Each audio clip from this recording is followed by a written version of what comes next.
Good morning, good afternoon, good evening, all of my crypto nerd fans. I, of course, am the real Monty Allen, and I am your crypto nerd.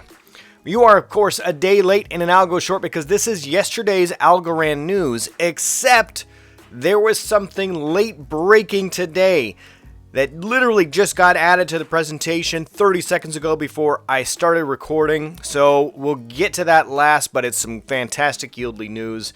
And hey, if you want me to find you and give you some props out on Twitter, hashtag algonews, or just tag me at RealMontyAllen, and I will find you. So first up today, here's what we've got. So the news of the day has to be this Forbes article with Silvio and Kokonos. Kokono. Steve. So this was really great. I'm gonna hit play on this bad boy, and it'll kind of take you through the article. Now, originally this was behind a paywall. They produced this. I think it got released on the 8th or the 9th, and then it was an editor's pick on the 12th. Kind of got cut off on the screen here, but it's got about 12,000 views so far, 11,488 views, so it's kind of gaining traction. I'm glad they made this an editor's pick instead of hiding it behind the paywall. It deserves to get more attention. So there's the standard PR pick of Silvio, and it talks a little bit about his history there. One thing, I hear a lot of people inaccurately describe his Turing Award as a Nobel Prize, or maybe even a Nobel Peace Prize. Just to be clear, he did not win the Peace Prize. Nobel issues a lot of prizes. We have another member of the Algorand team who did win a Nobel, but Silvio himself won the Turing. So they asked him to give a little bit of background about himself, and of course, he's got a great history. He got into crypto at 1985, I think. Some of his initial stirring started to happen. So he's been in the game for a long time, the godfather of crypto, right? Now they ask him a lot of questions, and he gives some really basic, kind of foundational answers here about what crypto is, how to get involved with it. And I think this is great for the Forbes audience who may not be familiar with cryptocurrency. We want to get a wider market share. There are a huge number of folks who have access to crypto but don't really understand it. They're not comfortable with it, and that comfort factor is what's going to make it interesting for us. He also talks specifically about what makes algo, better, and it's this unpredictable committee idea about how we've decentralized the confirmation process. And later on, he talks a lot about the non-forking aspect and the fact that, hey, we can vote on changes. So it is stable, but we also have the benefit of being able to make some changes in the future if there's consensus on those changes. And there's already been some changes, right? It's fantastic, like for the better. He also wants to get across the fact that it's fast. How quickly do they produce and approve blocks? 4.5 seconds. I don't know about you, but I've waited on other blockchains for transfers to go through, and you have this confirmation process. And some of us don't even really understand, like, how many confirmations do we need? And the confirmation is the blockchain confirmation. So 6 block confirmations before considering a Bitcoin transaction final. And I've actually waited more like 10 in some cases.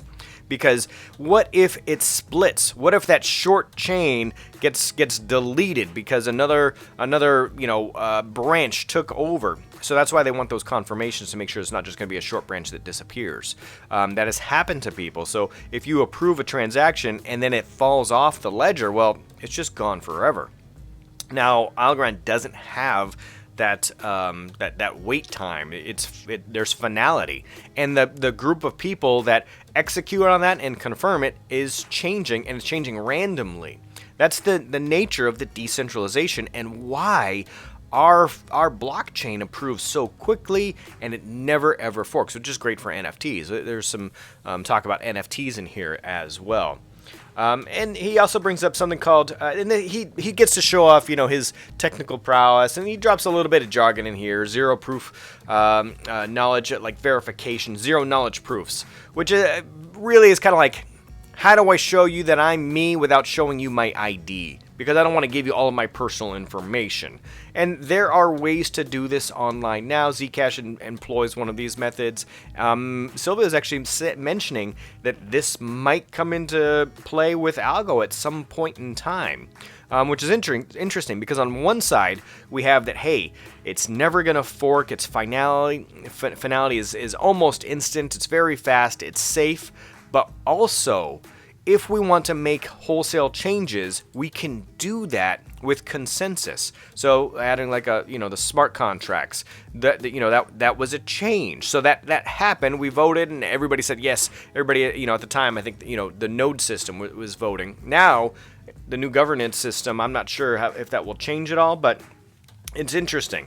Probably not, because I think the new government system is actually just the foundation stuff. But in any case, it's great to see that, yes, we're safe, but we can vote on changes with consensus. And those would all be positive changes. Kogan chimes in here and he talks about NFTs. Check it out. We've got 4.5 million NFTs with the Italian music rights system. Now, this is separate from Ditto and the Opulus stuff. Now, he also mentions Opulus here, which is big, kind of getting some name recognition out there. NFTs are going to be huge, I think, on Algorand. He also talks about CBDCs, Marshall Islands. I didn't really cover a whole lot of the passport stuff, the Colombia stuff they're doing for COVID, but that is really interesting as well. In fact, yesterday's video we talked about maybe having medical records on the blockchain and your personal information stored. Flex ID is doing some interesting stuff too, where you have your ID stored. That's all great. And then, of course, the green crypto. We can't go on an interview without talking about the green crypto. It's a major push for Algorand right now. Climate trade, Planet Watch, of course, doing fantastic thing. Planet Watch especially has been really active lately. If you watch the Explorer, the planets are swirling. And he also talks about ASAs. There was just so much packed into this interview, and part of me wonders, did they do some editing slightly for length and maybe a little bit of content, because the content itself is relatively compact. It's probably a 5-minute read, maybe a little longer, but the answers are brief, clear, concise, and it makes it easy to read. I'm going to put this article, obviously, in the link below. I'm trying to do my best to summarize it for you. That's part of what we do with the Algo News Daily, is I try to take a bunch of this information, cut it down into something that's, bite size, so that you can digest it if you're driving, maybe on your way to work or jogging or whatever the case may be. I know a lot of people don't actually watch the video. They listen to it, though. So that's my mission here, is to try and take this information and kind of, boil it down to something that's easy to understand in a quick, easy fashion. So anyway, they also talk about a few other things. Republic came up. I don't know if you're familiar with Republic, but there was a Republic note. And it's interesting how traditional financing has kind of married with Algorand in a few cases. So Republic, if you haven't checked it out yet, you got to go check out the Republic investing platform. They don't always have all cryptocurrency offers there, but they have had a few initial offers there for cryptocurrency, and their own Republic note was executed on the Algorand blockchain. So there's some good synergy there.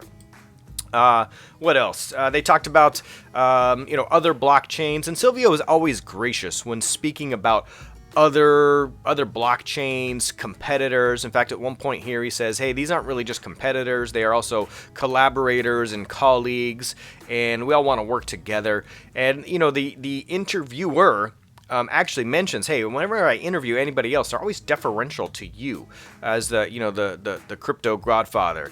And I think that is very telling, because Silvio's really got the best of both worlds, right? He's got the history, he's got he's been thinking about this for a very long time. And before he executed on it, there was literally decades that went into the thought puzzles and the exercises of, how do we make this the very best that we can? How do we make it so that it's secure and stable, but also adaptable to the future? And that, to me, ladies and gentlemen, is the definition of success there for Algorand. It's what do we expect? We're comfortable with it, and how do we also adapt for the future and expand and keep this thing growing? And for the most part, there's been very few missteps, I think, on the Algorand team. There's never been, a down cycle. It's never been broken. It's always been safe. It's always been predictable, and it just continually improves. Now, it hasn't skyrocketed, and I think I said this on yesterday's video. If not, I thought about it. Maybe it was on Sunday's talk. But Algorand, 6 months, a year from now, is going to be thought of as an overnight success. And people aren't going to realize that, literally decades have gone into planning the backbone of Algorand.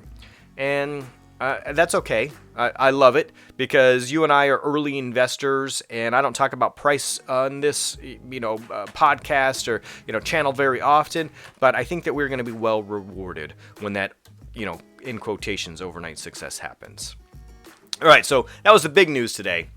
Now, as I was looking around, the interwebs as I do, I found someone who has done some great deep dives on Yieldly. And, originally, I was going to kind of screen capture and, copy some of this stuff and kind of share it with you. But I want to send you to @BecauseYou'reBored, and it's because YR bored. If you could see the screen, great, because YR bored. And that's his Twitter handle, and I'm going to link the YouTube video for him in here as well. And he also posted an extensive breakdown on Reddit, and it's really, really deep. He talks about, I think I could share some of this stuff here. Let me see. So I'm not going to share his YouTube stuff, but I'll take you through just kind of a screen grab of his written analysis of what's going on. But his YouTube channel used to be, it looks like, music and some remix stuff 3 years ago. But his recent stuff is all about crypto. And this one on Yieldly is really fantastic and well thought out. And very well laid out. He's been methodical about it. The screen grab that I got here is just about, he's got his Excel spreadsheets. He's tracking liquidity, what the rewards are, what's going on there. And he makes some really good arguments and some information that really I didn't understand myself. There are additional bridges coming on board with Binance, with the other blockchains, Polygon. When's that going to happen? How's that going to impact pricing? Why is that going to impact pricing? What's going to happen if we get added to exchanges? Is it going to, are people going to go dump because they've got these rewards on Yieldly, but they haven't been able to do anything with them? Or is there pent up demand because the only way to get the Yieldly is through the staking system? You can't actually go buy it yet, but we know it's already worth $1 because it's on CoinMarketCap. It's being tracked right now. And he also does some comparisons. How much did it cost me to use this method to go purchase it? I ended up paying 9% here. I ended up paying 23% here. How much does it cost me to do the transactions for the no loss lottery? That kind of stuff. So he does some great math, right? He mathed the hell out of this, and it's really insightful. So if you want to geek out, if you want to nerd out on some Yieldly stuff that is, in my opinion, very bullish, go check it out. His methodology, I think, is sound. I was impressed with it. I encourage you to go check out his information. Once again, that's Because You're Bored on Twitter. I believe his YouTube channel is also Because You're Bored. I believe that's all fully spelled out. But again, I will link it in the description. And I am also bullish on the Yieldly stuff. I think that, in fact, we just got some new news on Yieldly. I'll share that with you in just a second, but it's moving pretty quickly. The whole Yieldly ecosystem is moving along pretty fast. If they can pull this off, I think it's going to be amazing. Anyway, I get tagged on a lot of stuff online, Twitter especially. That's where I spend most of my time there, but I don't get to give everybody shout outs as often as I want to. So I just wanted to kind of summarize here. There's some folks who are consistently tagging me and hitting ALGO news. So I just want to thank them. So at Ryan McDonald USA, thank you. I appreciate you. You're consistently adding me to stuff. Tanner Palmer, almost every day, every other day, retweets, tags me in items. I appreciate it, Tanner. Shreeben and Coffee, at Wright and Coffee. That should be like a podcast. I don't know. Shreeben and Coffee, do you have a podcast? I don't know, but you post a lot of stuff and you tag me in a lot of things. The Yieldly stuff I noticed you've been keen on lately.